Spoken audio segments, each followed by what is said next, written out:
రాష్ట్రంలో ఆర్థిక పరిస్థితులు బాగలేవు. ఈరోజు చంద్రబాబు నాయుడు జగన్మోహన్ రెడ్డి గారి సొంత చెల్లెల్నే జగన్మోహన్ రెడ్డి గారి మీదకి పంపిస్తున్నాడు. షర్మిలమ్మ, రాజశేఖర రెడ్డి గారి కుమార్తె. కాంగ్రెస్ పార్టీ రాజశేఖర రెడ్డి గారి మీద కేసులు పెట్టించారు. జగన్మోహన్ రెడ్డి గారిని 16 నెలలు జైల్లో పెట్టారు. సిగ్గుండొద్దా షర్మిలమ్మ నీకు? బుద్ధుండొద్దా నీకు?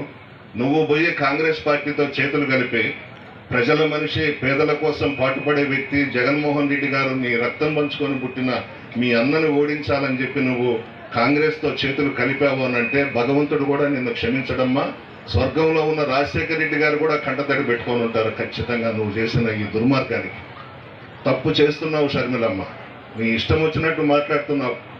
మీ పార్టీకి ఒక్క సీటు కూడా రాదు ఈ రాష్ట్రంలో. కాంగ్రెస్ పార్టీకి డిపాజిట్స్ కూడా రావు, నీకు కూడా డిపాజిట్స్ కూడా రావు నువ్వు ఎక్కడ పోటీ చేసినా కూడా. మా నాయకుడు మా జగన్మోహన్ రెడ్డి గారు ప్రజల ఆశీర్వాదంతో మరలా ముఖ్యమంత్రిగా పట్టాభిషేకం చేసుకోవడం ఖాయం.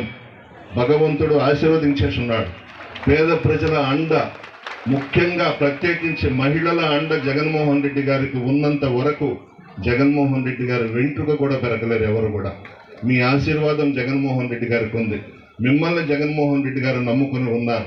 మీరు ఖచ్చితంగా జగన్మోహన్ రెడ్డి గారు మళ్ళా ముఖ్యమంత్రి అయ్యేందుకు ఆశీర్వదించాలని, మీ ఇంటిలో ఒక బిడ్డగా నేను కూడా పోటీ చేస్తున్నాను, నన్ను ఆశీర్వదించండి.